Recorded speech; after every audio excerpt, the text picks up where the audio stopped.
Welcome to PSC studio. നമ്മളിത് നോക്കാൻ പോകുന്നത് 10ാം ക്ലാസ്സിൻ്റെ 9ാമത്തെ ചാപ്റ്ററാണ്, രാഷ്ട്രവും രാഷ്ട്രതന്ത്ര ശാസ്ത്രവും. ഇത് ഞങ്ങളുടെ 2ാം ജന്മമാണ്. ജീവനോടെ നാട്ടിലേക്ക് തിരിച്ചു വരാൻ കഴിയുമെന്ന യാതൊരു പ്രതീക്ഷയും ഉണ്ടായിരുന്നില്ല. ഞങ്ങളെ മോചിപ്പിക്കുന്നതിനായി പ്രവർത്തിച്ച ഇന്ത്യ ഗവൺമെൻറ്റിനോടും മറ്റെല്ലാവരോടും ഞങ്ങൾ നന്ദി രേഖപ്പെടുത്തുന്നു. ഇന്ത്യൻ പൗരനായതിൽ അഭിമാനം തോന്നുന്ന നിമിഷമാണിത്. ഒരു വാചകം കൊടുത്തിട്ടുണ്ട്. സിറിയയിലെ ആഭ്യന്തര കലാപത്തിൽപ്പെട്ട് നാട്ടിലേക്ക് തിരിച്ചു വരാൻ കഴിയാതിരുന്ന ഇന്ത്യൻ നഴ്സുമാരെ സർക്കാർ തിരികെ എത്തിച്ചപ്പോഴുള്ള അവരുടെ പ്രതികരണമാണ് മുകളിൽ നൽകിയിരിക്കുന്നത്. സമാനമായ സംഭവങ്ങളെക്കുറിച്ച് നിങ്ങൾക്കും അറിവുണ്ടാകുമല്ലോ. ജനങ്ങളുടെ ജീവനും സ്വത്തും സംരക്ഷിക്കാനും ജനക്ഷേമ പ്രവർത്തനങ്ങൾ നടത്താനും പ്രതിസന്ധി ഘട്ടങ്ങളിൽ ഫലപ്രദമായി പ്രവർത്തിക്കാനും കഴിയുന്ന ഏക സ്ഥാപനം രാഷ്ട്രം മാത്രമാണ്. അതിനാൽ നാം രൂപീകരിച്ചിട്ടുള്ള സാമൂഹിക രാഷ്ട്രീയ സ്ഥാപനങ്ങളിൽ ഏറ്റവും പ്രധാനപ്പെട്ടതാണ് രാഷ്ട്രമെന്ന് പറയുന്നത്. ഓർത്തോണം, എന്താണ്? ജനങ്ങളുടെ ജീവനും സ്വത്തും സംരക്ഷിക്കാനും ജനക്ഷേമ പ്രവർത്തനങ്ങൾ നടപ്പാക്കാനും പ്രതിസന്ധി ഘട്ടങ്ങളിൽ ഫലപ്രദമായി പ്രവർത്തിക്കാനും കഴിയുന്ന ഏക സ്ഥാപനം എന്താണ്? അത് രാഷ്ട്രം മാത്രമാണ്. അതുകൊണ്ട് നാം രൂപീകരിച്ചിട്ടുള്ള സാമൂഹ്യ രാഷ്ട്രീയ സ്ഥാപനങ്ങളിൽ ഏറ്റവും പ്രധാനപ്പെട്ടത് എന്താണ്? അത് രാഷ്ട്രമാണ്. സാർവത്രികവും ശക്തവും ഒഴിച്ചുകൂടാൻ സാധിക്കാത്തതുമായ ഒരു സ്ഥാപനമാണ് രാഷ്ട്രം. മനുഷ്യൻ സ്ഥിരവാസം ആരംഭിച്ചതിനെ തുടർന്നാണ് രാഷ്ട്രം രൂപീകൃതമായത്. വ്യത്യസ്ത രൂപത്തിലും ഘടനയിലുമായിരുന്ന എങ്കിലും രാഷ്ട്രം എല്ലാ കാലത്തും നിലനിന്നിരുന്നതായി ചരിത്രത്തിൽ നിന്ന് നമുക്ക് മനസ്സിലാക്കാം. രാഷ്ട്രം എന്ന പദം ആദ്യമായി ഉപയോഗിച്ചത് പാശ്ചാത്യ ചിന്തകനായ നിക്കോളോ മാക്കിയവല്ലിയാണ്. ഓക്കെ, അപ്പോൾ രാഷ്ട്രം എന്ന പദം ആദ്യമായി ഉപയോഗിച്ചത് ആരാണ്? അത് നിക്കോളോ മാക്കിയവല്ലിയാണ്. ഓക്കെ, രാഷ്ട്രം എന്ന് പറഞ്ഞാൽ എന്താണ്? സാർവത്രികമാണ്, ശക്തമാണ്, ഒഴിച്ചുകൂടാൻ സാധിക്കാത്തതുമായിട്ടുള്ളൊരു സ്ഥാപനമാണ് രാഷ്ട്രം എന്ന് പറയുന്നത്. മനുഷ്യൻ ഒരു സ്ഥലത്ത് തന്നെ സ്ഥിരതാമസം ആരംഭിച്ചതിനെ തുടർന്നാണ് രാഷ്ട്രമുണ്ടായത്. വ്യത്യസ്ത രൂപത്തിലും ഘടനയിലും ആയിരുന്നെന്ന് മാത്രമേ ഉള്ളൂ ആ ഒരു ഡിഫറൻസ് എന്ന് പറയുന്നത്. പക്ഷേ എല്ലാ കാലത്തും എന്താണ്? രാഷ്ട്രം നിലനിന്നിരുന്നുവെന്ന് നമുക്ക് ചരിത്രത്തിൽ നിന്ന് മനസ്സിലാക്കാൻ സാധിക്കും. അപ്പോൾ രാഷ്ട്രം എന്ന പദം ആദ്യമായിട്ട് യൂസ് ചെയ്തത് ഇദ്ദേഹമാണ്, നിക്കോളോ മാക്കിയവല്ലിയാണ്. നിക്കോളോ മാക്കിയവല്ലി. എന്താണ് രാഷ്ട്രം? ഒരു നിശ്ചിത ഭൂപ്രദേശത്ത് സ്ഥിരമായി അധിവസിക്കുന്നവരും പരമാധികാരമുള്ള ഗവൺമെൻറ്റോട് കൂടിയതുമായ ഒരു ജനതയാണ് രാഷ്ട്രം എന്ന് പറയുന്നത്. ഇത് നമ്മൾ നോക്കിയാൽ മതി. ഒരു നിശ്ചിത ഭൂപ്രദേശത്ത് സ്ഥിരമായിട്ട് അധിവസിക്കുന്നവരും പരമാധികാരമുള്ള ഗവൺമെൻറ്റോട് കൂടിയുമുള്ള ഒരു ജനതയാണ് രാഷ്ട്രം. ഇപ്പോൾ ഇന്ത്യയുടെ കേസ് എന്താണ്? നമ്മളെല്ലാം സ്ഥിരമായിട്ട് ഇന്ത്യയിൽ തന്നെ താമസിക്കുന്നവരാണ് അല്ലേ? അതായത് ഈ ഒരു ഇന്ത്യ എന്ന് പറയുന്ന ഭൂപ്രദേശത്ത് സ്ഥിരമായി താമസിക്കുന്നവരാണ് നമ്മളെല്ലാവരും. എന്താണ്? പരമാധികാരമുള്ളൊരു ഗവൺമെൻറ് ഉണ്ടല്ലോ ഇന്ത്യക്ക് അല്ലേ? അപ്പം എന്താണ്? അങ്ങനെയുള്ളൊരു ജനത ആയതുകൊണ്ടാണ് എന്താണ് നമ്മൾ രാഷ്ട്രമെന്നാണ് പറയുന്നത്. ഓക്കെ, ഇനി ജനങ്ങൾ, പോപ്പുലേഷൻ. രാഷ്ട്ര രൂപീകരണത്തിന് അനിവാര്യമായ ഒരു ഘടകമാണ് ജനങ്ങൾ. അപ്പോൾ നമ്മളിവിടെ പറഞ്ഞു അടിസ്ഥാന ഘടകങ്ങൾ എന്തെല്ലാമാണെന്ന് കണ്ടെത്താൻ ഇവിടെ പറയുന്നുള്ളൂ കേട്ടോ. ഒന്ന്, ജനങ്ങൾ. രാഷ്ട്ര രൂപീകരണത്തിന് അനിവാര്യമായ ഒരു ഘടകമാണ് ജനങ്ങൾ. പരസ്പര ധാരണ, പരസ്പര ആശ്രയത്വം, പൊതുതാൽപര്യം എന്നിവയെ അടിസ്ഥാനമാക്കി ജനങ്ങൾ ഒത്തൊരുമയോടെ പ്രവർത്തിക്കേണ്ടത് രാഷ്ട്രത്തിൻ്റെ നിലനിൽപ്പിന് അത്യന്താപേക്ഷിതമാണ്. ജനങ്ങളില്ലാതെ രാഷ്ട്രമില്ല. എന്നാൽ ഒരു രാജ്യത്തുണ്ടായിരിക്കേണ്ട ഏറ്റവും കുറഞ്ഞ ജനസംഖ്യ എത്രയെന്നോ പരമാവധി എത്ര ജനങ്ങൾ ഉണ്ടാകണമെന്നോ നിശ്ചയിക്കപ്പെട്ടിട്ടില്ല. അമിതമായ ജനസംഖ്യയും കുറഞ്ഞ ജനസംഖ്യയും രാഷ്ട്രത്തിന് ഗുണകരമല്ല. ഇത് രാഷ്ട്രത്തിൻ്റെ വികസനത്തെ പ്രതികൂലമായി ബാധിക്കും. ജനസംഖ്യ കുറവായ കാനഡ കുടിയേറ്റത്തെ പ്രോത്സാഹിപ്പിക്കുന്നു. മനുഷ്യവിഭവശേഷിയുടെ ലഭ്യത കുറവാണ് ഇതിന് കാരണം. എന്നാൽ അമിത ജനസംഖ്യ തൊഴിലില്ലായ്മയ്ക്കും ദാരിദ്ര്യത്തിനും കാരണമാകുന്നു. ഓക്കെ, രാഷ്ട്രത്തിൻ്റെ മെയിനായിട്ടുള്ള ഘടകങ്ങളിൽ ഒന്നെന്ന് പറയുന്നത് പോപ്പുലേഷൻ അല്ലെങ്കിൽ ജനങ്ങളാണ്. ജനങ്ങളില്ലാതെ രാഷ്ട്രമില്ല എന്ന് തന്നെ പറയാം. ചില രാജ്യങ്ങൾ എന്താണ്? അവിടെ ജനസംഖ്യ കൂടുതലായിരിക്കും, ചിലടത്ത് ജനസംഖ്യ കുറവായിരിക്കും അല്ലേ? ഇത് രണ്ടും രാഷ്ട്രത്തിന് ഗുണകരമല്ല. കാനഡ പോലുള്ള രാജ്യങ്ങൾ ജനസംഖ്യ കുറവായതുകൊണ്ട് തന്നെ അവിടെ എന്താണ്? കുടിയേറ്റം പ്രോത്സാഹിപ്പിക്കുന്ന രാജ്യമാണ്. ജനസംഖ്യ കൂടിയാൽ എന്ത് പറ്റും? ദാരിദ്ര്യവും കൂടും, തൊഴിലില്ലായ്മ കൂടും അല്ലേ? നമുക്കറിയാവുന്ന കാര്യങ്ങളൊക്കെ തന്നെ.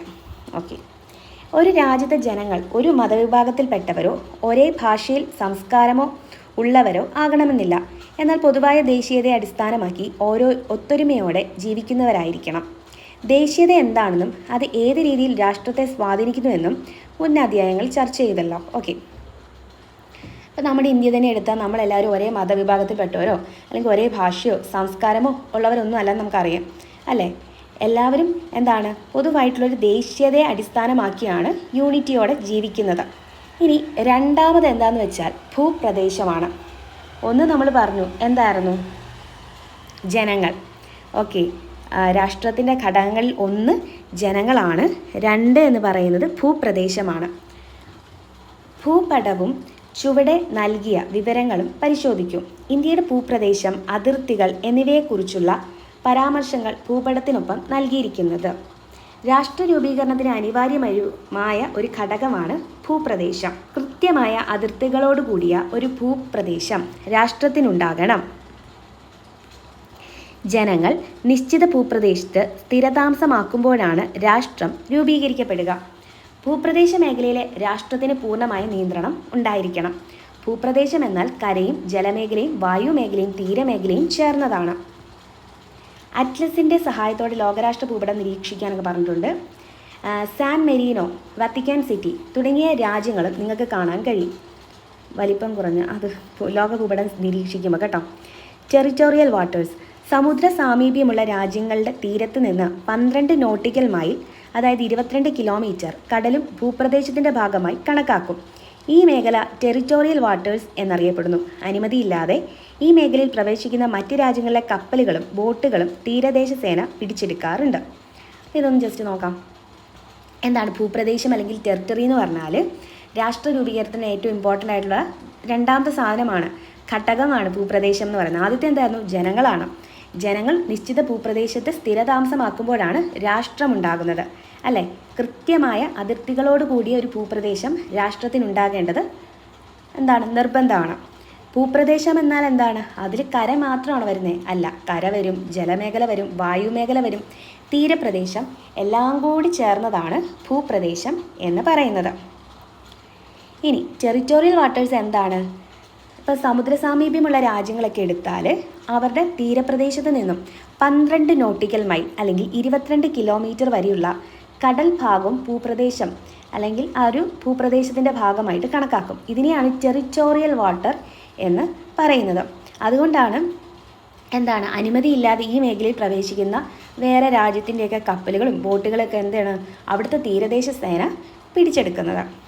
3 ഗവൺമെൻറ്. ഒന്ന് പറഞ്ഞു ജനങ്ങൾ, 2 ഭൂപ്രദേശം, 3 എന്താണ് ഗവൺമെൻറ് ആണ് അല്ലേ. ഓക്കെ, രാഷ്ട്രത്തിന് അനിവാര്യമായ ഘടകമാണ് ഗവൺമെൻറ്. രാഷ്ട്രത്തിന് വേണ്ടി നിയമങ്ങൾ നിർമ്മിക്കുകയും നടപ്പാക്കുകയും നീതി ഉറപ്പാക്കുകയും ചെയ്യുന്നത് ഗവൺമെൻറ്റാണ്. ജനങ്ങൾക്ക് സുരക്ഷ ഉറപ്പാക്കുന്നതും വിവിധ സേവനങ്ങൾ ലഭ്യമാക്കുന്നതും ഗവൺമെൻറ്റാണ്. രാഷ്ട്രത്തിന് വേണ്ടി ഗവൺമെൻറ്റുകൾ നിർവഹിക്കുന്ന ഏതാനും ചുമതലകൾ ചുവടെ കൊടുത്തിരിക്കുന്നു. ക്രമസമാധാനം ഉറപ്പുവരുത്തുന്നു, തൊഴിലവസരങ്ങൾ വർദ്ധിപ്പിക്കുക, വികസന പദ്ധതികൾ നടപ്പാക്കുക. ഗവൺമെൻറ്റുകൾ നിർവഹിക്കുന്ന ഇത്തരം ചുമതലകളിലൂടെയാണ് രാഷ്ട്രം ജനങ്ങളിലെത്തുന്നത്. വിവിധ രാജ്യങ്ങളിൽ വ്യത്യസ്ത തരം ഗവൺമെൻറ്റുകളാണ് നിലനിൽക്കുന്നത്. രാജഭരണം, സൈനിക ഭരണം, ജനാധിപത്യ ഭരണം എന്നിങ്ങനെ വിവിധ തരം ഗവൺമെൻറ്റുകളുണ്ട്. ഏതു തരം ഗവൺമെൻറ് ആയാലും എല്ലാ രാഷ്ട്രങ്ങളിലും ഗവൺമെൻറ് ഉണ്ടാകണം. ഗവൺമെൻറ്റുകൾ കാലാനുസൃതമായ മാറ്റങ്ങൾക്ക് വിധേയമാണ്, എന്നാൽ രാഷ്ട്രം സ്ഥിരമാണ്. ഓർക്കുക. അപ്പോൾ 3ാമത്തെ ഘടകമാണ് ഗവൺമെൻറ് എന്ന് പറയുന്നത്. ഓക്കെ, രാഷ്ട്രത്തിന് വേണ്ടി നിയമങ്ങൾ ഉണ്ടാക്കുന്നതും അതുപോലെ നടപ്പാക്കുന്നതും നീതി ഉറപ്പാക്കുന്നതൊക്കെ ആരാണ്, അത് ഗവൺമെൻറ് ആണ് അല്ലേ. അതുപോലെ ജനങ്ങൾക്ക് സുരക്ഷ ഉറപ്പാക്കുക, വിവിധ സേവനങ്ങൾ ലഭ്യമാക്കുക, ഇതും എല്ലാം ഗവൺമെൻറ് ആണ്. അപ്പോൾ ഗവൺമെൻറ് വേറെ ജോലികൾ എന്തൊക്കെയാണ്, ക്രമസമാധാനം ഉറപ്പാക്കുക, തൊഴിലവസരങ്ങൾ വർദ്ധിപ്പിക്കുക, വികസന പദ്ധതികൾ നടപ്പാക്കുക ഒക്കെയാണ് അല്ലേ. രാഷ്ട്രം ജനങ്ങളിലെത്തുന്നത് ആരിലൂടെയാണ്, ഗവൺമെൻറ്റിലൂടെയാണെന്ന് തന്നെ നമുക്ക് പറയാൻ പറ്റും. ഗവൺമെൻറ്റുകൾ കാലാനുസൃതമായി മാറ്റങ്ങൾക്ക് വിധേയമാണ്. പക്ഷേ രാഷ്ട്രം അങ്ങനെയാണോ, രാഷ്ട്രം അങ്ങനെയല്ല. രാഷ്ട്രം എപ്പോഴും കോൺസ്റ്റൻ്റ് ആണ്, സ്ഥിരമായിട്ട് നിൽക്കുന്നതാണ്.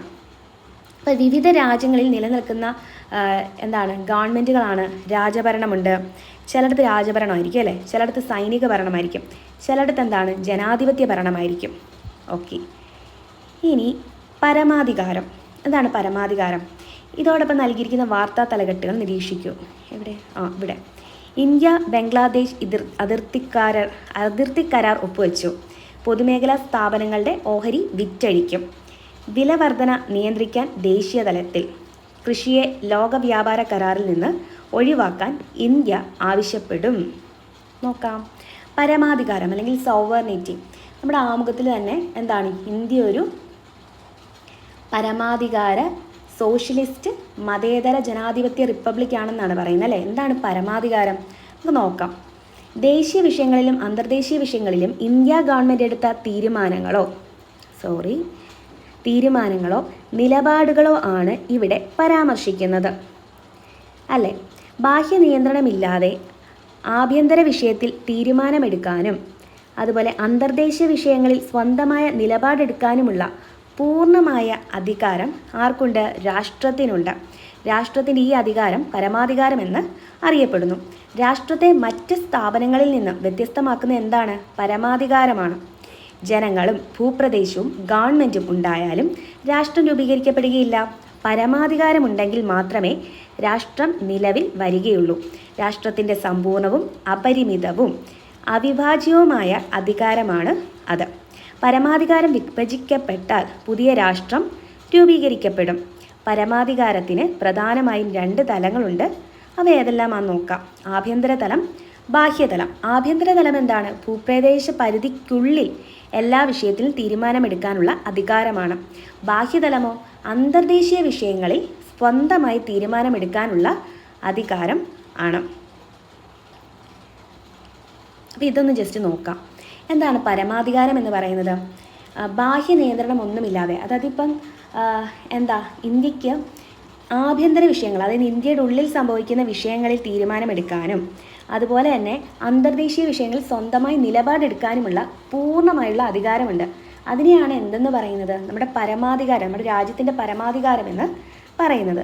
ഈ ഒരു ന്യൂസ് കട്ടിങ് നോക്കിയാൽ തന്നെ ഇന്ത്യ ബംഗ്ലാദേശ് അതിർത്തി കരാർ ഒപ്പുവെച്ചു. ഈ ഒരു കരാർ ഒപ്പുവെക്കാൻ നമ്മൾ എന്ന് അമേരിക്കയെ ഞാനൊന്ന് ഈ കരാറിൽ ഒപ്പുവെച്ചോട്ടെ, അല്ല ബ്രിട്ടൻ ഞാൻ ഈ കരാറിൽ ഒപ്പുവെച്ചോട്ടെ നമ്മൾ ചോദിക്കുന്നില്ല. നമ്മൾ സ്വന്തമായി തീരുമാനമെടുത്തിട്ടാണ് അല്ലേ? അതുപോലെ പൊതുമേഖലാ സ്ഥാപനങ്ങളുടെ ഓഹരി വിറ്റഴിക്കും. അത് ആഭ്യന്തരമായിട്ടുള്ളൊരു കാര്യമാണ് അല്ലേ? ഇതിൽ നമ്മൾ പുറത്തുനിന്നൊരു രാജ്യത്തിൻ്റെ അവരുടെ ഒപ്പീനിയനോ അല്ലെങ്കിൽ അവരുടെ ഒന്നും നമുക്ക് വേണ്ട അല്ലേ? അധികാരമൊന്നും അവർ തരേണ്ട ആവശ്യമില്ല. അത് ജസ്റ്റ് ഓർത്താൽ മതി. ഇനി പരമാധികാരം ഉണ്ടെങ്കിൽ മാത്രമേ രാഷ്ട്രം നിലവിൽ വരുള്ളൂ. അല്ലാതെ നമുക്ക് രാഷ്ട്രത്തിൻ്റെ ഘടകങ്ങൾ എന്ന് പറഞ്ഞാൽ ജനങ്ങളുണ്ട്, ഭൂപ്രദേശമുണ്ട്, അതുപോലെ ഗവൺമെൻറ് ഉണ്ടെന്നൊക്കെ പറഞ്ഞു. ഇത് 3 ഉണ്ടായിട്ടും കാര്യമില്ല. രാഷ്ട്രത്തിന് എന്ത് വേണം? പരമാധികാരം ഉണ്ടെങ്കിലേ രാഷ്ട്രം രൂപീകരിക്കപ്പെടുകയുള്ളൂ. ഇപ്പം പരമാധികാരം വിഭജിക്കുകയാണെങ്കിലോ രാഷ്ട്രം എന്താവും? ഒരു പുതിയ രാഷ്ട്രം 2ആവും, അല്ലെങ്കിൽ പുതിയൊരു രാഷ്ട്രം കൂടി ഉണ്ടാവും. പിന്നെ ആഭ്യന്തരതലം നമ്മൾ പറഞ്ഞു, ഭൂപ്രദേശ പരിധിക്കുള്ളിൽ എല്ലാ വിഷയത്തിലും തീരുമാനമെടുക്കാനുള്ള അധികാരവും. ബാഹ്യതലം എന്താണ്? അന്തർദേശീയ വിഷയങ്ങളിൽ സ്വന്തമായി തീരുമാനമെടുക്കാനുള്ള അധികാരം. ഇതാണ്. ഇനി 2 കോളങ്ങൾ കൊടുത്തിട്ടുണ്ട്. 1, കേരളം ഒരു രാഷ്ട്രമല്ല. കൃത്യമായ ഭൂപ്രദേശവും ജനങ്ങളും ഗവൺമെൻറ്റും കേരളത്തിനുണ്ട്. എന്നാൽ ആഭ്യന്തരവും വൈദേശികവുമായ എല്ലാ വിഷയങ്ങളിലും തീരുമാനമെടുക്കാനുള്ള അധികാരമില്ല.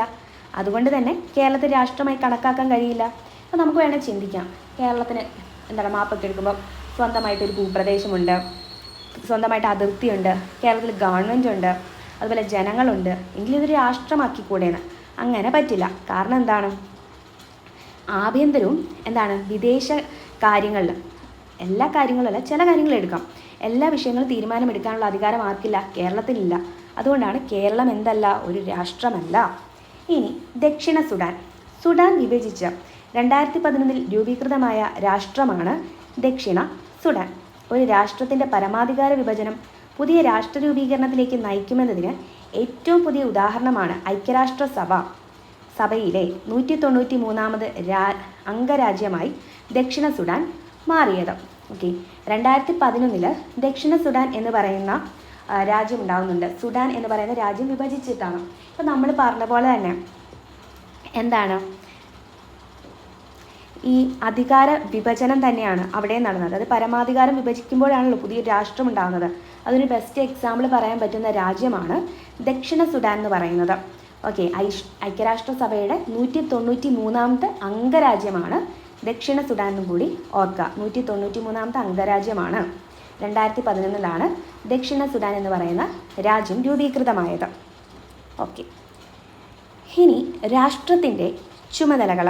രാഷ്ട്രത്തിൻ്റെ ചുമതല സംബന്ധിച്ച പ്രമുഖ പാശ്ചാത്യ ചിന്തകനായ ജെർമി ബെന്താമിൻ്റെ കാഴ്ചപ്പാടാണ് മുകളിൽ നൽകിയിരിക്കുന്നത്. ഇത് നമ്മൾ വായിച്ചില്ലല്ലേ. രാഷ്ട്ര രൂപീകരണത്തിന് ഏത് കാഴ്ച?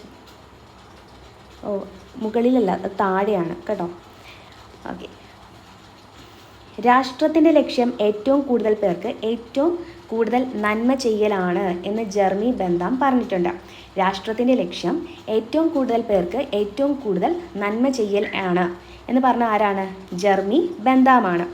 അദ്ദേഹം ഒരു പാശ്ചാത്യ ചിന്തകനായിരുന്നു. ഓക്കെ, പൊതുനന്മ അഥവാ ജനക്ഷേമം എല്ലാ രാഷ്ട്രങ്ങളുടെയും ചുമതലയാണ്.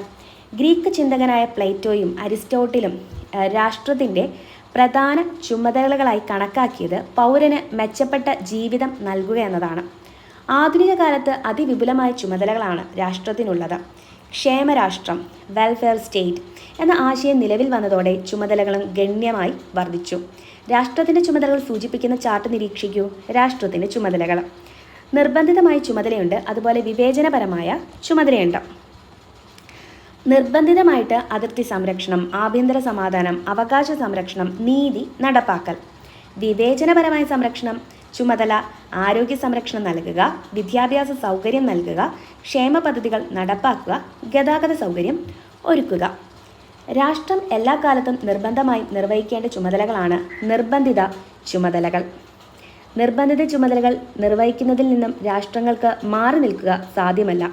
ഈ ചുമതലകൾ നിർവഹിക്കാത്ത പക്ഷം ജനങ്ങളുടെ ജീവനും സ്വത്തിനും സംരക്ഷണം ഉണ്ടാവുകയില്ല. നിർബന്ധിത ചുമതലകൾ നിർവഹിക്കുന്നതിനായി ഇന്ത്യയിൽ രൂപീകരിച്ചിട്ടുള്ള സ്ഥാപനങ്ങൾ ഏതെല്ലാമെന്ന് കണ്ടെത്തുക. ഓക്കെ, നിർബന്ധിത ചുമതലയിൽ നിന്ന് വിവേചനപരമായ ചുമതലകൾക്ക് വ്യത്യാസം എന്താണ്? രാഷ്ട്രത്തിൻ്റെ സാമ്പത്തിക സ്ഥിതി അനുസരിച്ച് നിർവഹിക്കേണ്ട ചുമതലകളാണ് വിവേചനപരമായ ചുമതലകൾ. വിദ്യാഭ്യാസം, ആരോഗ്യ സംരക്ഷണം തുടങ്ങി ഇത്തരം ചുമതലകൾ നിർവഹണം ജനങ്ങൾക്ക് കൂടുതൽ മെച്ചപ്പെട്ട ജീവിതം സാധ്യമാക്കും. പുരോഗമനപരമായ പ്രവർത്തനങ്ങൾ ഏറ്റെടുത്ത് നടപ്പാക്കുന്ന രാഷ്ട്രത്തെ നാം ക്ഷേമരാഷ്ട്രം എന്ന് വിളിക്കുന്നു. രാഷ്ട്രത്തിൻ്റെ വിവേചനപരമായ ചുമതലകളുടെ പരിധി നിശ്ചയിക്കുക സാധ്യമല്ല. സാങ്കേതിക വിദ്യയുടെ വളർച്ചയും മനുഷ്യൻ്റെ ആവശ്യങ്ങളിൽ ഉണ്ടാകുന്ന വർധനവും ഈ മേഖലയെ വിപുലപ്പെടുത്തുന്നു. അപ്പോൾ നമുക്ക് നോക്കാം എന്താണ് രാഷ്ട്രത്തിൻ്റെ ചുമതലകൾ. അപ്പോൾ ജെർമി ബെന്താമിൻ്റെ ഒരു കോട്ട് കൊടുത്തിട്ടുണ്ട്. എന്താണ്? രാഷ്ട്രത്തിൻ്റെ ലക്ഷ്യം ഏറ്റവും കൂടുതൽ പേർക്ക് ഏറ്റവും കൂടുതൽ നന്മ ചെയ്യുക എന്നാണ് ജെർമി ബെന്താം പറഞ്ഞത്. അതുപോലെ ഗ്രീക്ക് ചിന്തകന്മാരായ അരിസ്റ്റോട്ടിൽ, പ്ലേറ്റോ ഇവരുടെ അഭിപ്രായത്തിലും എന്താണ് രാഷ്ട്രത്തിൻ്റെ മെയിൻ ചുമതല എന്ന് പറയുന്നത്? പൗരന് മെച്ചപ്പെട്ട ജീവിതം നൽകുക. അത് തന്നെയാണ് രാഷ്ട്രത്തിൻ്റെ ചുമതല എന്നാണ് അരിസ്റ്റോട്ടിലായാലും പ്ലേറ്റോ ആയാലും പറയുന്നത്.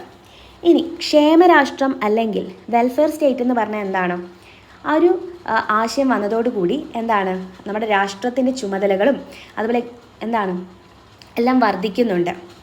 അപ്പം രാഷ്ട്രത്തിൻ്റെ ചുമതലകൾ എന്ന് പറഞ്ഞാൽ നിർബന്ധിതമായ ചുമതലകളുണ്ട്, അതുപോലെ വിവേചനപരമായ ചുമതലകളുണ്ട്. നിർബന്ധിതമായ ചുമതലകൾ എന്ന് പറയുന്നത് എന്താണ്? നിർബന്ധമായി നിർവഹിക്കേണ്ട ചുമതലകളാണ് നിർബന്ധിതമായ ചുമതലകൾ എന്ന് പറയുന്നത്. ഈ ചുമതലകളിൽ നിന്ന് എന്താണ് രാഷ്ട്രത്തിന് മാറി നിൽക്കാൻ പറ്റത്തില്ല. കാരണം എന്താണ്? ഈ ചുമതലകളൊന്നും നിർവഹിച്ചില്ലെങ്കിൽ എന്തു പറ്റും? ജനങ്ങളുടെ ജീവനും സ്വത്തിനുമൊന്നും സംരക്ഷണം ഉണ്ടാവില്ല. എന്തൊക്കെയാണ് ചുമതല എന്ന് നോക്കാം. അതിർത്തി സംരക്ഷണം. അതിർത്തി സംരക്ഷിച്ചില്ലെങ്കിൽ എന്ത് പറ്റും? ഇപ്പോൾ ഇന്ത്യയിലെ കാറ്റിൽ അതിർത്തി സംരക്ഷിച്ചില്ല എന്താ പറ്റും? നമ്മുടെ ശത്രു രാജ്യങ്ങൾ നമ്മളെ ആക്രമിക്കും, നമ്മുടെ ജനങ്ങളെയൊക്കെ കൊന്നൊടുക്കുകയും നമ്മുടെ പ്രദേശങ്ങൾ പിടിച്ചെടുക്കുകയൊക്കെ ചെയ്യും അല്ലേ. അതുപോലെ ആഭ്യന്തര സമാധാനം, അവകാശ സംരക്ഷണം, നീതി നടപ്പാക്കൽ, ഇതൊക്കെ എന്താണ് നിർബന്ധിതമായ ചുമതലയാണ്. വിവേചനപരമായ ചുമതല എന്താണ്? അത് നമ്മുടെ ഓരോ രാജ്യത്തിൻ്റെയും സാമ്പത്തിക ശേഷി അനുസരിച്ചിട്ടാണ് വിവേചനപരമായ ചുമതല മാറുന്നത്. അതായത് ആരോഗ്യ സംരക്ഷണം കൊടുക്കുക, വിദ്യാഭ്യാസ സൗകര്യം കൊടുക്കുക, ക്ഷേമ പദ്ധതികൾ നടപ്പാക്കുക, ഗതാഗത സൗകര്യം ഒരുക്കുക, ഇതൊക്കെയാണ്. അതായത് ഒരു മെച്ചപ്പെട്ട ജീവിതം ഒരുക്കി കൊടുക്കുക ജനങ്ങൾക്ക്. അതാണ് വിവേചനപരമായ ചുമതല എന്ന് പറയുന്നത്. ഓക്കെ, എന്താ പുരോഗമനപരമായ പ്രവർത്തനങ്ങളൊക്കെ ഏറ്റെടുത്ത് നടത്തുന്ന രാജ്യങ്ങളെയാണ് എന്തെന്ന് പറയുന്നത്? ക്ഷേമരാഷ്ട്രം എന്ന് വിളിക്കുന്നത്. ഓർക്കുക, അതായത് വെൽഫെയർ സ്റ്റേറ്റ് എന്ന് വിളിക്കുന്നത്. ഇനി രാഷ്ട്ര രൂപീകരണ സിദ്ധാന്തങ്ങൾ. ദൈവദത്ത സിദ്ധാന്തം, പരിണാമ സിദ്ധാന്തം, സാമൂഹിക ഉടമ്പടി സിദ്ധാന്തം, ശക്തി സിദ്ധാന്തം. ദൈവദത്ത സിദ്ധാന്തം എന്താണ്?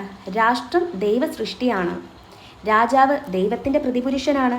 ദൈവത്തോട് മാത്രമേ രാജാവിന് കടപ്പാടുള്ളൂ. അതാണ് ദൈവദത്ത സിദ്ധാന്തം. എന്താണ്? രാഷ്ട്രം എന്ന് പറഞ്ഞാൽ ദൈവം ഉണ്ടാക്കിയതാണ്. രാജാവാണ് ദൈവത്തിൻ്റെ പ്രതിപുരുഷൻ. ദൈവത്തോട് മാത്രം രാജാവ് കടപ്പാടുള്ളൂ എന്ന് പറയുന്ന ഒരു ഉഡായിപ്പ് സിദ്ധാന്തമാണ് ദൈവദത്ത സിദ്ധാന്തം. ഇനി അടുത്തത് പരിണാമ സിദ്ധാന്തം. എന്താണ്? രാഷ്ട്രം ചരിത്ര സൃഷ്ടിയാണ്.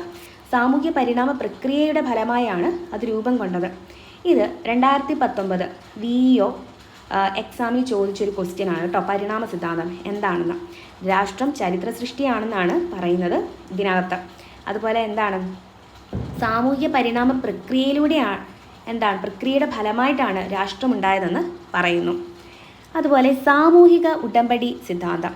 ജനങ്ങൾ രൂപം നൽകിയ ഒരു കരാറിലൂടെ രാഷ്ട്രം നിലവിൽ വന്നു. മനുഷ്യൻ്റെ ആവശ്യങ്ങൾ സാക്ഷാത്കരിക്കുന്നതിന് വേണ്ടി അവർ രാഷ്ട്രത്തിന് രൂപം നൽകി.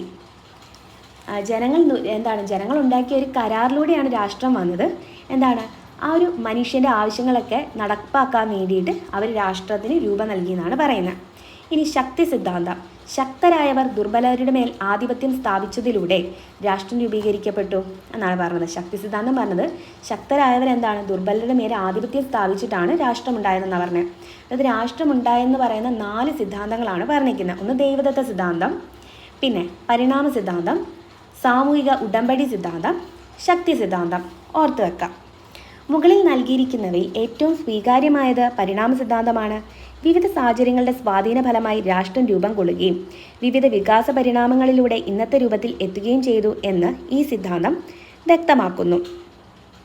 ഗോത്രം, ഗോത്ര, ഭരണം എന്നിവയിൽ തുടങ്ങി നഗരരാഷ്ട്രം, സാമ്രാജ്യത്വ രാഷ്ട്രങ്ങൾ, ഫ്യൂഡൽ രാഷ്ട്രം എന്നിങ്ങനെ വ്യത്യസ്ത രൂപത്തിൽ രാഷ്ട്രം നിലനിന്നിരുന്നു. ഇന്ന് രാഷ്ട്രങ്ങൾ പൊതുവെ ദേശരാഷ്ട്രം അല്ലെങ്കിൽ നേഷൻ സ്റ്റേറ്റ് എന്നാണ് അറിയപ്പെടുന്നത്. പൊതുവായ ദേശീയ കാഴ്ചപ്പാടിനെ അടിസ്ഥാനമാക്കി രൂപം കൊള്ളുന്നതിനാലാണ് ഇവയെ ദേശരാഷ്ട്രം എന്ന് വിളിക്കുന്നത്. ഓക്കെ.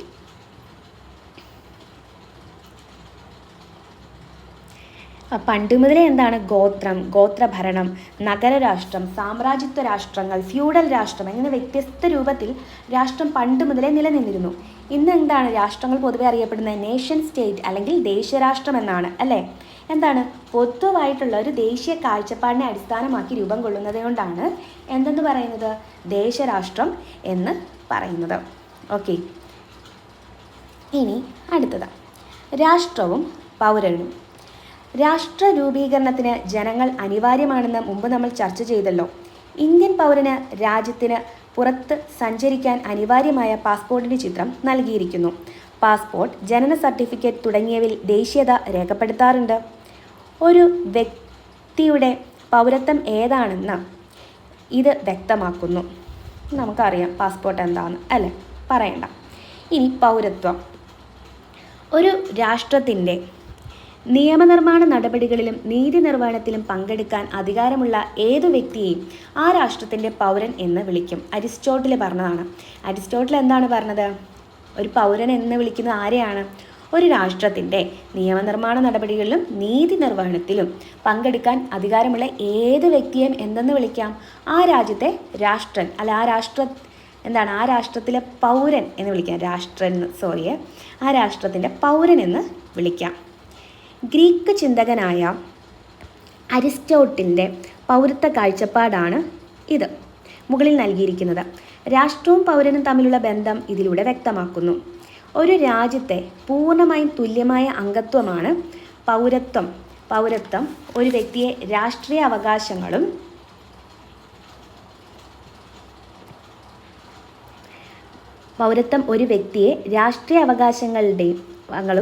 പൗരാവകാശങ്ങളും അനുഭവിക്കാൻ പ്രാപ്തനാക്കുന്നു. രാഷ്ട്രവും പൗരനും തമ്മിലുള്ള പരസ്പര ബന്ധം വ്യക്തമാക്കുന്ന ചാർട്ട് നിരീക്ഷിക്കൂ. ഓക്കെ. ഇത് രാഷ്ട്രം, അവകാശങ്ങൾ.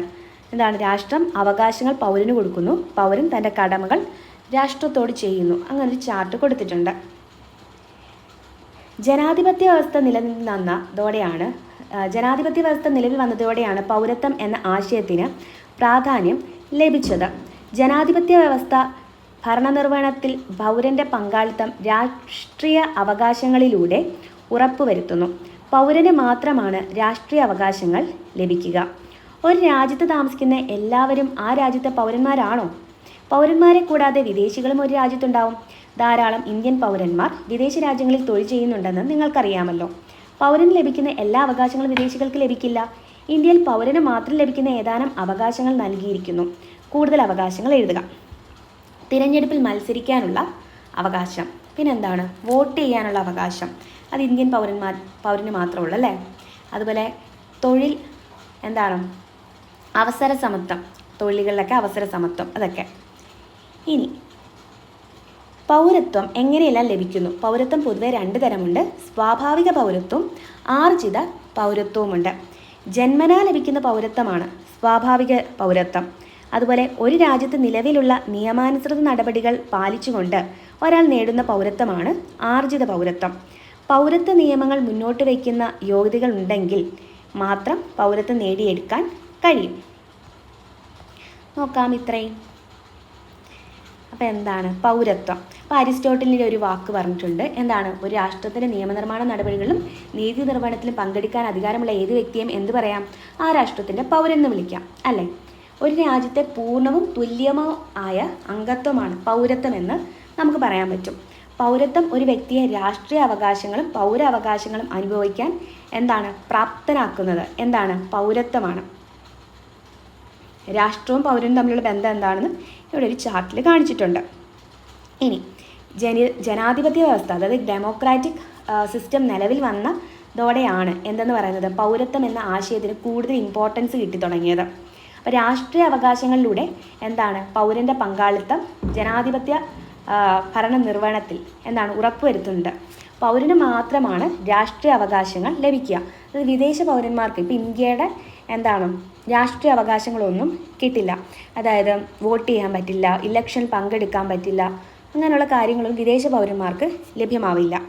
പൗരത്വം തന്നെ 2 തരത്തിലാണ്. എന്താണ്? സ്വാഭാവിക പൗരത്വമുണ്ട്, അതുപോലെ തന്നെ ആർജിത പൗരത്വമുണ്ട്. സ്വാഭാവിക പൗരത്വം എന്താണ്? ജന്മനാ ലഭിക്കുന്നതാണ്. ആർജിത പൗരത്വമോ എന്താ? ഒരു രാജ്യത്ത് നിലവിലുള്ള, ഇന്ത്യയുടെ കേസാണെങ്കിൽ നമ്മുടെ സിറ്റിസൺഷിപ്പ് ആക്ട് അനുസരിച്ചിട്ട് എന്താണ്? അതിൻ്റെ നിയമങ്ങളൊക്കെ അനുസരിച്ച് ഒരാൾ നേടുന്ന പൗരത്വമാണ് ആർജിത പൗരത്വം എന്ന് പറയുന്നത്. ഇനി രാഷ്ട്രീയ അവകാശങ്ങൾ. വോട്ട് ചെയ്യാനുള്ള അവകാശം, തിരഞ്ഞെടുപ്പിൽ മത്സരിക്കാനുള്ള അവകാശം, സംഘടനകൾ രൂപീകരിക്കാനുള്ള അവകാശം, ഗവൺമെൻറ്റിനെ വിമർശിക്കാനുള്ള അവകാശം, ഔദ്യോഗിക സ്ഥാനങ്ങൾ വഹിക്കാനുള്ള അവകാശം, ഇതൊക്കെയാണ് രാഷ്ട്രീയ അവകാശം എന്ന് പറയുന്നത്. ഒരു പൗരന് മാത്രം ലഭിക്കുന്ന അവകാശങ്ങളാണല്ലോ രാഷ്ട്രീയ അവകാശങ്ങൾ. വോട്ട് ചെയ്യാൻ നമുക്കേ പറ്റൂ, തെരഞ്ഞെടുപ്പിൽ മത്സരിക്കാനും ഇന്ത്യക്കാരനെ പറ്റുള്ളൂ. ഇന്ത്യയുടെ കേസ് മാത്രമാണ് പറയുന്നത്. സംഘടനകൾ രൂപീകരിക്കാൻ, അതുപോലെ ഗവൺമെൻറ്റിനെ വിമർശിക്കാൻ, ഔദ്യോഗിക സ്ഥാനങ്ങൾ വഹിക്കാനുള്ള അവകാശം, ഇതെല്ലാം ഒരു രാജ്യത്തെ പൗരന് മാത്രം കിട്ടുള്ളൂ. ഇനി ലാറി ബേക്കർ എന്താണ്?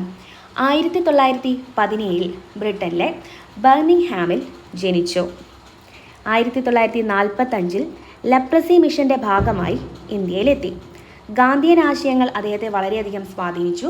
കേരളത്തിൽ ചെലവ് കുറഞ്ഞ പാർപ്പിട നിർമ്മാണ രീതി അവതരിപ്പിച്ചു. വാസ്തുവിദ്യാ മേഖലയിലെ ഗാന്ധി എന്ന് അറിയപ്പെടുന്നു. 1989 ഇന്ത്യൻ പൗരത്വം സ്വീകരിച്ച ലാറി ബേക്കർ 2007 അന്തരിച്ചു. ആർജിത പൗരത്വത്തിലൂടെയാണ് ബേക്കർ ഇന്ത്യൻ പൗരനായത്. ഓക്കെ, അപ്പം ഇന്ത്യൻ പൗരനായി ലാറി ബേക്കർ ഇന്ത്യൻ പൗരനാവുന്നുണ്ട് എന്നാണ്. 1989 ലാറി ബേക്കർ ഇന്ത്യൻ പൗരനാവുന്നത്. ഓക്കെ, അതായത് 45 ലെപ്രസി മിഷൻ്റെ ഭാഗമായിട്ടാണ് ഇന്ത്യയിലെത്തുന്നത്. അതുപോലെ ഗാന്ധിയൻ ആശയങ്ങൾ ഒരുപാട് സ്വാധീനിച്ചു. അതുപോലെ കേരളത്തിൽ ചെലവ് കുറഞ്ഞ പാർപ്പിട നിർമ്മാണ രീതി അവതരിപ്പിച്ചത് ആരാണ്? ലാറി ബേക്കറാണ്. ഓക്കെ, വാസ്തുവിദ്യാ മേഖലയിലെ ഗാന്ധിജി എന്നറിയപ്പെടുന്നത് ആരാണ്? ലാറി ബേക്കറാണ്. ഓർത്തോണം. ഇനി രാഷ്ട്രതന്ത്ര ശാസ്ത്രം. രാഷ്ട്രവുമായി ബന്ധപ്പെട്ട വിവിധ ആശയങ്ങളാണ് നാം ഇതുവരെ ചർച്ച ചെയ്തത്. രാഷ്ട്രം, ഗവൺമെൻറ് എന്നിവയെക്കുറിച്ചുള്ള പഠനം പുരാതന കാലം മുതൽ തന്നെ ആരംഭിച്ചിരുന്നു.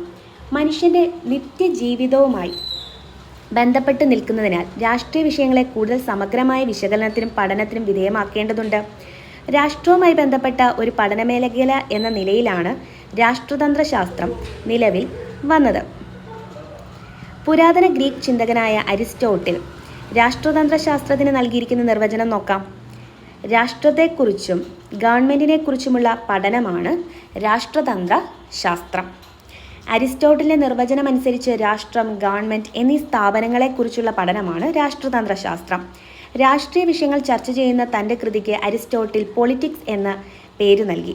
രാഷ്ട്രത്തെ സമഗ്രമായി വിശകലനം ചെയ്ത ആദ്യ കൃതിയാണ്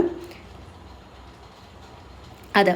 അതുകൊണ്ട് തന്നെ അരിസ്റ്റോട്ടിൽ രാഷ്ട്രതന്ത്ര ശാസ്ത്രത്തിൻ്റെ പിതാവ് എന്നറിയപ്പെടുന്നു. സോക്രട്ടീസ്, പ്ലേറ്റോ തുടങ്ങിയവരുടെ സംഭാവനകളും രാഷ്ട്രതന്ത്ര ശാസ്ത്രത്തിൻ്റെ ആവിർഭാവത്തെ സഹായിച്ചു. നഗരരാഷ്ട്രം എന്നർത്ഥം വരുന്ന ഗ്രീക്ക് പദമായ പോളിസ് എന്ന വാക്കിൽ നിന്നാണ് പൊളിറ്റിക്സ് എന്ന പദം ഉണ്ടായത്. രാഷ്ട്രതന്ത്ര പഠനം തുടക്കത്തിൽ രാഷ്ട്രം, ഗവൺമെൻറ് തുടങ്ങിയ സ്ഥാപനങ്ങളെക്കുറിച്ചും അവയുടെ പ്രവർത്തനങ്ങളെപ്പറ്റിയുമാണ് പഠനം നടത്തിയിരുന്നത്. ജനാധിപത്യ വ്യവസ്ഥ നിലവിൽ വന്നതോടെ രാഷ്ട്രീയ പങ്കാളിത്തം എന്ന ആശയത്തിലും പ്രാധാന്യം ലഭിച്ചു. ഇതിൻ്റെ പരിണിത ഫലമായി രാഷ്ട്രീയ സ്ഥാപനങ്ങളെ കുറിച്ചുള്ള പഠനത്തോടൊപ്പം രാഷ്ട്രീയ പ്രക്രിയയും രാഷ്ട്രതന്ത്ര പഠനത്തിൻ്റെ ഭാഗമായി. രാഷ്ട്രതന്ത്ര ശാസ്ത്രത്തിൻ്റെ പഠനമേഖല നിരന്തരം വിപുലമായിക്കൊണ്ടിരിക്കുന്നു. രാഷ്ട്രതന്ത്ര ശാസ്ത്രത്തിലെ പ്രധാന പഠന മേഖലകൾ ചിത്രത്തിലുണ്ട്. രാഷ്ട്രതന്ത്ര ശാസ്ത്രം എന്താണ്? പൊതുഭരണം, രാഷ്ട്രീയ സിദ്ധാന്തങ്ങൾ, അന്തർദേശീയ രാഷ്ട്രീയം, താരതമ്യ രാഷ്ട്രീയം. രാഷ്ട്രതന്ത്ര ശാസ്ത്രത്തിൻ്റെ പ്രധാന പഠന മേഖല പരിചയപ്പെട്ടല്ലോ, അത് കുട്ടികൾക്കുള്ളത്. അപ്പോൾ നോക്കാം, രാഷ്ട്രതന്ത്ര ശാസ്ത്രം എന്താണെന്ന്. രാഷ്ട്രവുമായി ബന്ധപ്പെട്ട പഠന മേഖലയാണ് എന്തെന്ന് പറയുന്നത്? രാഷ്ട്രതന്ത്ര ശാസ്ത്രം എന്ന് പറയുന്നത്. രാഷ്ട്രത്തെക്കുറിച്ചും ഗവൺമെൻറ്റിനെക്കുറിച്ചുമുള്ള പഠനമാണ് രാഷ്ട്രതന്ത്ര ശാസ്ത്രം എന്ന് ആര് പറഞ്ഞു? ഗ്രീക്ക് ചിന്തകനായ അരിസ്റ്റോട്ടിൽ പറയുന്നുണ്ട്. രാഷ്ട്രത്തെക്കുറിച്ചും ഗവൺമെൻറ്റിനെക്കുറിച്ചുമുള്ള പഠനമാണ് രാഷ്ട്രതന്ത്ര ശാസ്ത്രം എന്ന് പറയുന്നുണ്ട്. അതുപോലെ അദ്ദേഹത്തിൻ്റെ രാഷ്ട്രീയ വിഷയങ്ങൾ ചർച്ച ചെയ്യുന്ന ഒരു ബുക്കാണ് പൊളിറ്റിക്സ് എന്ന് പറയുന്നത്. സമഗ്രമായി രാഷ്ട്രത്തെ വിശകലനം ചെയ്ത ആദ്യ കൃതിയാണ് പൊളിറ്റിക്സ്. അതുകൊണ്ട് തന്നെ അരിസ്റ്റോട്ടിലാണ് രാഷ്ട്രതന്ത്ര ശാസ്ത്രത്തിൻ്റെ പിതാവ് എന്ന് പറയുന്നത്. രാഷ്ട്രതന്ത്ര ശാസ്ത്രത്തിന് പിതാവ് എന്നറിയപ്പെടുന്ന ആരാണ്? അരിസ്റ്റോട്ടിലാണ്. നഗരരാഷ്ട്രം എന്നർത്ഥം വരുന്ന ഒരു ഗ്രീക്ക് പദമാണ് പോളിസ്. പോളിസ് എന്ന് പറഞ്ഞാൽ നഗരരാഷ്ട്രം എന്ന അർത്ഥം വരുന്ന ഒരു ഗ്രീക്ക് പദമാണ്. ഇതിൽ നിന്നാണ് പൊളിറ്റിക്സ് എന്ന് പറയുന്ന വാക്കുണ്ടായിട്ടുള്ളത്. പൊളിറ്റിക്സിൻ്റെ പിതാവ് ആരാണ്? അരിസ്റ്റോട്ടിലാണ്. അദ്ദേഹത്തിൻ്റെ ബുക്കാണ് പൊളിറ്റിക്സ്. അതിൽ രാഷ്ട്രതന്ത്ര രാഷ്ട്രത്തെ സമഗ്രമായി വിശകലനം ചെയ്യുന്ന ഒരു ബുക്കാണ്, ഓർത്തോണം. രാഷ്ട്രതന്ത്ര പഠനം തുടക്കത്തിൽ രാഷ്ട്രം, ഗവൺമെൻറ് ഇതിനെക്കുറിച്ചൊക്കെയാണ് പറഞ്ഞത്. ഓക്കെ, പിന്നീട് ജനാധിപത്യ വ്യവസ്ഥയൊക്കെ വന്നപ്പോൾ രാഷ്ട്രീയ പങ്കാളിത്തത്തെ പറ്റി പറയാൻ തുടങ്ങി. പിന്നീട് രാഷ്ട്രീയ പ്രക്രിയയെക്കുറിച്ച് പറയാൻ തുടങ്ങി. അതിങ്ങനെ വളർന്നുകൊണ്ടിരിക്കുന്ന ഒരു മേഖലയാണ്. ഓക്കെ, ഇനി രാഷ്ട്രതന്ത്ര ശാസ്ത്രവുമായി ബന്ധപ്പെട്ട പഠന മേഖലകളാണ് പൊതുഭരണം, രാഷ്ട്രീയ സിദ്ധാന്തങ്ങൾ, അന്തർദേശീയ രാഷ്ട്രീയം, താരതമ്യ രാഷ്ട്രീയം. ഓക്കെ, ഇനി രാഷ്ട്രതന്ത്ര ശാസ്ത്ര പഠനം എന്തിന്? രാഷ്ട്രതന്ത്ര ശാസ്ത്ര പഠനവും രാഷ്ട്രീയവും അകറ്റി നിർത്തേണ്ടവയാണോ? രാഷ്ട്രീയത്തിൽ നാം സജീവമായി ഇടപെടേണ്ടതുണ്ടോ? പ്ലേറ്റോയുടെ ഇത് സംബന്ധിച്ച കാഴ്ചപ്പാട് നോക്കാം. നിങ്ങൾ രാഷ്ട്രീയത്തിൽ സജീവമായി ഇടപെടാതിരിക്കുന്നതിൻ്റെ പരിണിത ഫലം നിങ്ങളേക്കാൾ മോശമായവർ നിങ്ങളെ ഭരിക്കുമെന്നതാണ്. കറക്റ്റാണ് അല്ലേ? അപ്പോൾ പ്ലേറ്റോ പറഞ്ഞ നിങ്ങൾ രാഷ്ട്രീയത്തിൽ സജീവമായി ഇടപെട്ടില്ലെങ്കിൽ നിങ്ങളെക്കാട്ടിലും മോശമായിട്ടുള്ളവർ നിങ്ങളെ ഭരിക്കും എന്നാണ് പറഞ്ഞത്. ജനാധിപത്യ സമൂഹത്തിൽ പ്ലേറ്റോയുടെ ഈ കാഴ്ചപ്പാടിന് വലിയ പ്രാധാന്യമുണ്ട്. നാം പ്രതിനിധാനം ചെയ്യുന്ന സമൂഹത്തിൻ്റെ മേന്മയും മികവും നമ്മൾ എങ്ങനെ ആ സമൂഹത്തിൽ രാഷ്ട്രീയ പ്രക്രിയയിൽ ഇടപെടുന്നു എന്നതിനെ അടിസ്ഥാനമാക്കിയിരിക്കും. പൊതുവായ ഏത് വിഷയത്തിലും യുക്തിപൂർവ്വം വിശകലനം ചെയ്യുകയും ക്രിയാത്മകമായി ഇടപെടുകയും വേണം. ഇതിന് രാഷ്ട്രതന്ത്ര പഠനം നിങ്ങളെ സഹായിക്കും. ഓക്കെ, അപ്പോൾ പ്ലേറ്റോ രാഷ്ട്രതന്ത്ര ശാസ്ത്ര പഠനം എന്തിനെന്ന് ചോദിച്ചാൽ, അപ്പോൾ പ്ലേറ്റോ പറഞ്ഞിട്ടുണ്ട്, നിങ്ങൾ രാഷ്ട്രീയത്തിൽ സജീവമായി ഇടപെടാതിരിക്കുന്നതിൻ്റെ പരിണിത ഫലം നിങ്ങളെക്കാൾ മോശമായവർ നിങ്ങളെ ഭരിക്കും എന്നുള്ളതാണ് പറഞ്ഞു.